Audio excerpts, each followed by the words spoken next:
Punta tayo sa ano, punta muna ako sa ano, ang tawag doon, yung sa pharmacy.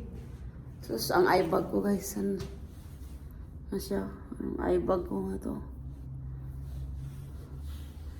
Wala masyadong tulog kasi ano, palaging nag-evening shift sa trabaho.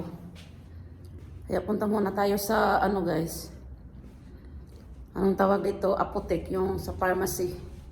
Kukunin ko yung ano ko, kukunin ko yung anong tawag doon? Kukunin ko yung gamot ko guys doon kasi may gamot kasi ako sa ano, sa pang high blood, sa high blood at saka sa ano, sa cholesterol. Kaya kukunin ko yung ano, tambal ko doon, yung gamot ko. Tumawag naman ako sa ano, tapos na akong tumatawag doon sa may anong clinic, yung may doktor doon na kailangan ko na ng gamot. Kasi may maintenance ako ng gamot para sa high blood at saka yung sa cholesterol. Kaya tumawag na ako last week. Ngayon kukunin ko yung ano, gamot ko doon sa pharmacy. Ayos, pumunta tayo ngayon sa labas. Ang lamig sa labas guys. Sobrang lamig sa labas. May araw, pero yung araw, sus, hindi siya maano guys ba? Hindi siya kadaog sa bugnaw. Yung araw parang, mainit lang yung araw pero ang lamig niya. Minus yata ang temperature ngayon. Kaya maglakad lang tayo guys. Maglakad lang tayo pumunta sa pharmacy kasi malapit naman yung pharmacy dito. Mga, wala na sigurong 10 minutes ang lakad. Mga, ano? Oo. Ganyan, mga almost 10 minutes yung lakarin. Yeah, maglakad lang tayo kasi malapit naman yan. Kukunin ko muna yung ano ko. Magdala ako ng ano. Kasi daan muna ako sa may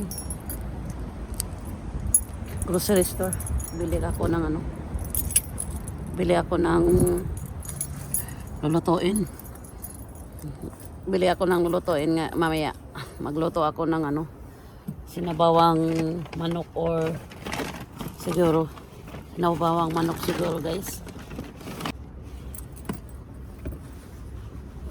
Nagdala ako nito parang bag ba para hindi na hindi na kailangan ng bibili ng ano, plastic. Lang ako, hindi na ako gagamit ng sasakyan kasi malapit lang, mga 10 minutes na yung lalakarin. Tapos yung maaraw guys, oh, yung araw ba parang anong tawag dito, parang mailat ka sa adlaw guys ba nga Bisaya na lang ta guys para madali. Para madali Bisaya, mas madali pag Bisaya pag sulti guys eh. Naghihirap pag maguna-una pa ta sa usay Tagalog. Bisaya pa guys, paratang mailat kasi yung araw, maaraw siya, tapos ang lamig ng panahon. Ang lamig.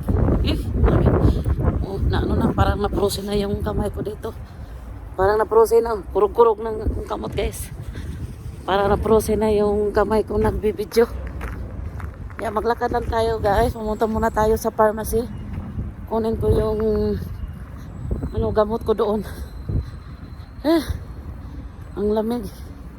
Mailat ka sa guys. Mailat ka sa adlaw. Pero ang adlaw dili ka piog sa kabugnaw dire. Kabugnaw kaingon ako nga kaingon ako mag-summer na.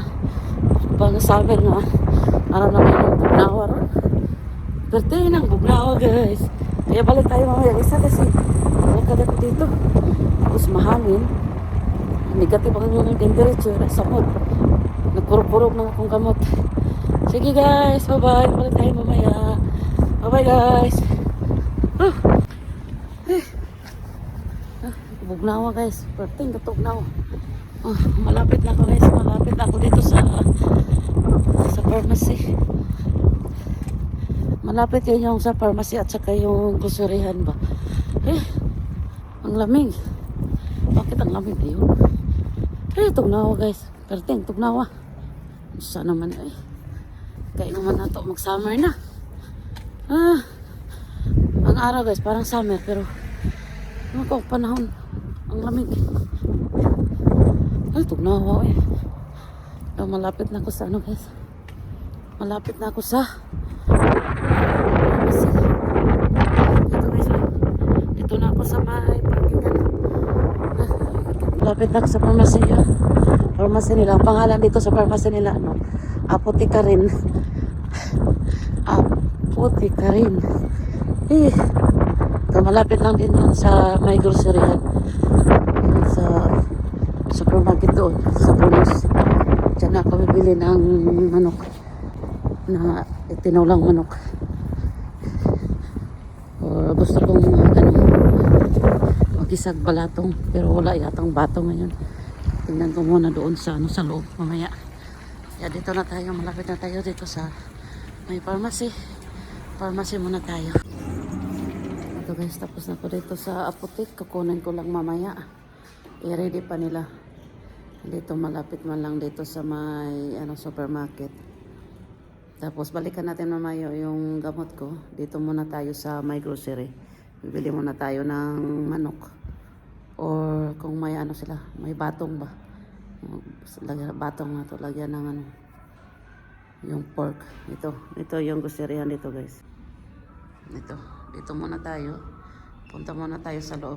Bibili tayo ng kung anong mabibili natin para sa hapunan. Guys, tapos na ako dito sa my pharmacy at saka sa grocery. Nakuha ko na yung gamot ko dito sa pharmacy. May siya guys, yung may minus sa insurance ba, hindi na masyadong mahal. Hindi na masyadong mahal yung gamot ko dito. Tapos pumunta na din ako sa groceryhan. Hindi pala ako bumili. Hindi na lang ako ngayon guys, sinabawan na manok. Hindi na lang ako magtula ng manok ngayon kasi nagmanok kami kahapon. Manok na naman ngayon. Mano na tayo guys. Manimaho na tayo ng manok. Manimaho na tag-itian ni Silvia manok guys. Kaya bumili na lang ako ng ready na ulamin. Yung ang tawag dito, ang tinatawag nilang schnitzel, yung pork schnitzel. Kaya maglakad na tayo pa uwi kasi malapit naman tayo sa bahay. Maglakad na lang tayo para exercise din kasi matagal na akong hindi nakalakad, busy kasi sa trabaho. Hey guys, dito na pala ako sa bahay. Ito yung binili ko na yung gamot ko sa sa high blood. Ito yun. May siya. May nainusan siya sa insurance bang trekking ka. Ang 4,000 dapat siya 6,800. Tapos may nainus siyang 4,000. Na lang 2,000 yung nabayaran ko. Tapos ito, may binili ako pakita ko yung binili ko sa grocery guys. Ito yung gamot kong kinuha sa guys, ang tawag dito, sa may pharmacy. Ito siya, Canpress, para sa Candesartan, para sa high blood. Kasi nakabili na naman ako sa tapos na akong bumili para sa cholesterol. Kaya sa high blood na lang yung kakailanganin ko. Ito siya. Ito yung price niya, 6,872 tapos minus sa insurance yung sa trekking ka. Yung nabayaran ko lang ay 2,560 ko na lang nabayaran ko. Kasi ito yung binili ko sa grocery, yung sibuyas dahonan, saka ito yung kamatis. Kaunti lang yung binili ko doon sa grocery kasi tapos na ako na ngumpra. Tapos na ako nag-grocery last Saturday. Kaya ito lang ang nabili. At saka ito. Yung anong tawag dito? Luya. Luya, ang laki ng luya guys. Mahal ang luya. 500 ang luya to. Tawag 1 kilo. 500 yung luya guys. Kamatis, apat na kamatis, lang. 300, 400, parang 100 yata sa atin. 100 kapin. Tapos ito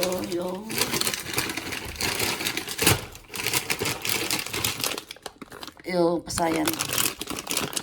Ang tawag dito, Raicure. Risa Raicure. Mabuti ito sa pang sahog ng magpansit. Tapos ito na yung binili ko. Lima pala. Lima pala yung kamatis na binili ko. Tapos ito din, ito yung binili ko na olamin ngayong gabi. Sila lang kain dito kasi ako trabaho na mamaya. Ito na yung binili ko, schnitzel. Yung initin ko na lang dito sa initin ko na lang dito sa my air fryer. So ready na to siya. Ay, hindi na ako magluto. Kaya ito yung nabili ko, guys. Yun lang ang guys, nabili ko. Kaya initin natin itong schnitzel sa air fryer. Para panghapunan nila dito sa sa habilin. So hindi naman ako dito kumakain ng hapunan. Doon ako sa trabaho kasi libre man kami sa trabaho. Ito na siya, guys. Initin natin sa air fryer. Yeah, initin natin to para ready na to sa hapunan nila. Init ko muna. Ayaw ko magluto. Tinamad na ako magluto.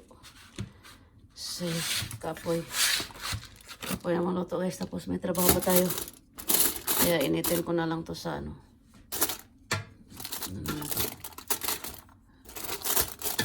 sandali lang to. Initin na natin to sa air fryer. Ayan. Natin to. Ito siya.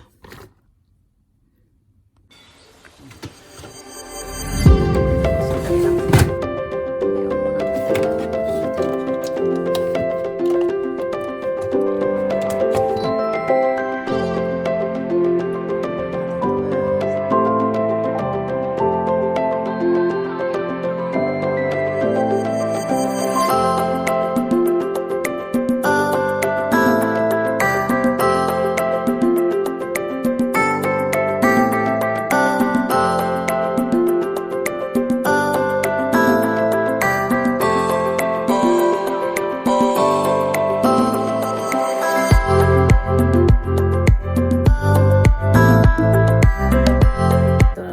Tapusin yung vlog ko, guys. So thanks for watching, and don't forget to like and subscribe to my YouTube channel, Charlie Studio Official. Bye guys.